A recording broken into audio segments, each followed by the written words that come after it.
Hi students, welcome to computer class day 8। Although हमारी computer training course series 7 day की ही थी, लेकिन ढेरों स्टूडेंट्स एक्स्ट्रा क्लासेस के लिए रिक्वेस्ट कर रहे थे और चूंकि कंप्यूटर के कुछ इंपॉर्टेंट टॉपिक्स अभी भी बचे हैं तो हमने सोचा क्यों ना आपकी बात मान ही ली जाए।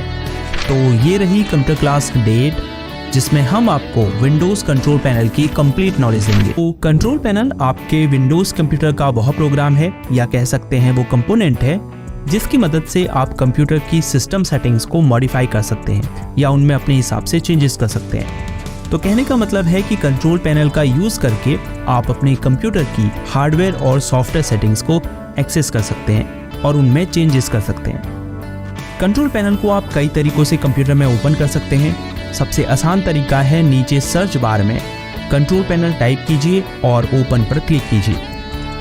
आप रन कमांड की मदद से भी इसे ओपन कर सकते हैं।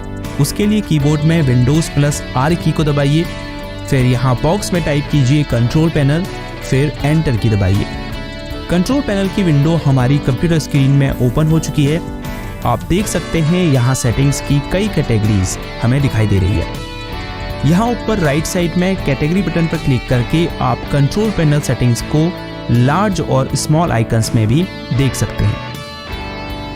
ऊपर मौजूद सर्च बार की मदद से आप कंट्रोल पैनल में किसी स्पेसिफिक विंडो सेटिंग्स को सर्च भी कर सकते हैं। जैसे मैं टाइप करता हूँ डेट एंड टाइम, तो आप देख सकते हैं हमारे सामने सेटिंग्स आ चुकी है। अब मैं इस पर क्लिक करके कंप्यूटर में डेट एंड टाइम चेंज कर सकता हूँ। वैसे कंप्यूटर में किसी सेटिंग्स को आप तभी एक्सेस या चेंज कर सकते हैं जब आपको उसकी ज़रूरत होती है। तो बिल्कुल ज़रूरी नहीं है कि आपको इन सभी सेटिंग्स के बारे में डिटेल में पता होना चाहिए। कंप्यूटर में ढेरों सेटिंग्स होती हैं और हर किसी के बारे में जानना संभव नहीं है। मेरा काम आपको कंट्रोल पैनल के साथ फेमिलियर करना है ताकि जब इसकी ज़रूरत पड़े तो आपको इसे यूज़ करने में कोई परेशानी ना हो। तो सेटिंग्स की फर्स्ट कैटेगरी है सिस्टम एंड सिक्योरिटी।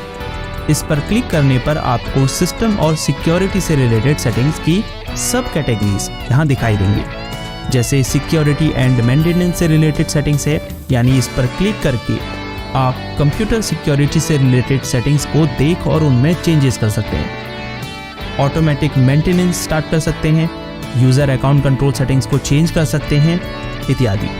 तो कुल मिलाकर जो कॉमन प्रॉब्लम्स होती हैं सिक्योरिटी और मेंटेनेंस से रिलेटेड, उन्हें आप यहाँ डिटेक्ट कर सकते हैं और रिजॉल्व कर सकते हैं। इसके अलावा अपने सिस्टम की स्पेसिफिकेशंस को चेक कर सकते हैं, बैटरी सेटिंग्स चेंज कर सकते हैं, फाइल हिस्ट्री का यूज़ करके कंप्यूटर डेटा का बैकअप ले सकते हैं। इसके अलावा भी कई अन्य सेटिंग्स हैं, लेकिन ये उतनी कॉमन नहीं है तो हम इन्हें अभी छोड़ देंगे। वापस चलते हैं पीछे। दूसरी कैटेगरी है नेटवर्क एंड इंटरनेट।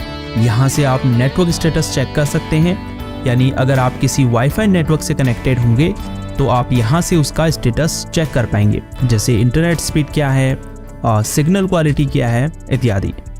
एक न्यू कनेक्शन भी सेट कर सकते हैं यहाँ से, और नेटवर्क कनेक्टिविटी से रिलेटेड जितनी भी प्रॉब्लम्स होती है उन्हें ट्रबल शूट कर सकते हैं। तो कुल मिलाकर यहाँ से आप नेटवर्क और इंटरनेट से रिलेटेड सेटिंग्स को चेंज कर सकते हैं। उसके बाद हार्डवेयर एंड साउंड है, जिसमें आप क्लिक करेंगे तो आपको इस सेटिंग्स की और भी सब कैटेगरीज देखने को मिलेगी।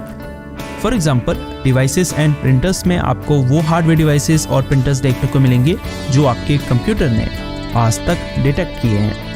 यहाँ से आप किसी प्रिंटर को या किसी डिवाइस को अपने कंप्यूटर में ऐड भी कर सकते हैं। उसके अलावा ऑटो प्ले है, साउंड को एडजस्ट करने और ऑडियो डिवाइसेस को मैनेज करने के लिए सेटिंग्स हैं, पावर ऑप्शंस हैं, विंडोज़ मोबिलिटी सेंटर है। तो कुल मिलाकर हार्डवेयर एंड साउंड से रिलेटेड जितनी भी सेटिंग्स होती हैं उन्हें आप यहाँ से मॉडिफाई कर सकते हैं। उसके बाद है प्रोग्राम्स, जहाँ से आप कंप्यूटर में मौजूद प्रोग्राम्स और फीचर्स को देख सकते हैं और यहाँ से उन्हें अनइंस्टॉल भी कर सकते हैं। इसके अलावा डिफ़ॉल्ट प्रोग्राम्स की सेटिंग्स को भी यहाँ से चेंज कर सकते हैं। फॉर एग्जांपल अगर आपने वेब को एक्सेस करने के लिए डिफ़ॉल्ट प्रोग्राम्स गूगल क्रोम को सेट किया है तो आप यहाँ से उसे चेंज कर सकते हैं। उसके बाद है यूज़र अकाउंट्स। इस सेटिंग से आप अपने कंप्यूटर में यूज़र अकाउंट्स को मैनेज कर सकते हैं। यूज़र अकाउंट्स का मतलब है आपकी आइडेंटिटी, जिससे आपने कंप्यूटर में लॉगिन किया है। जैसे सोशल मीडिया को यूज़ करने के लिए आपको अकाउंट्स बनाना पड़ता है, उसी तरह कंप्यूटर को यूज़ करने के लिए भी आपको एक यूज़र अकाउंट बनाना पड़ता है। तो यहाँ से आप किसी यूज़र अकाउंट्स का पासवर्ड चेंज कर सकते हैं या फिर एक न्यू यूज़र अकाउंट क्रिएट कर सकते हैं, यूज़र अकाउंट को रिमूव कर सकते हैं आदि। उसके बाद अपीयरेंस एंड पर्सनलाइजेशन है, जिससे आप अपने डेस्कटॉप का लुक बेसिकली चेंज कर सकते हैं। जैसे नीचे टास्क बार को कस्टमाइज़ कर सकते हैं, ईज़ ऑफ एक्सेस सेंटर की मदद से अपने कंप्यूटर को यूज़ करना ईजी बना सकते हैं, जैसे स्क्रीन रीडर का यूज़ कर सकते हैं, नरेटर को टर्न ऑन कर सकते हैं। ये फीचर उसके लिए हेल्पफुल हो सकता है जिस व्यक्ति का विज़न लो है।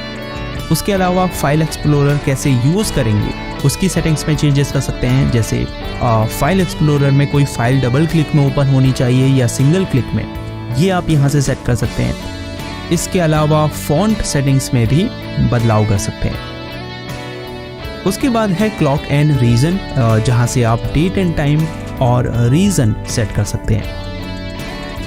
उसके बाद है ईज़ ऑफ एक्सेस, जिसके बारे में हम ऑलरेडी बात कर ही चुके हैं। तो ये थी आपकी रिक्वेस्ट पर कंप्यूटर क्लास डे 8, जिसमें हमने आपको कंट्रोल पैनल की कंप्लीट नॉलेज देने की कोशिश की है।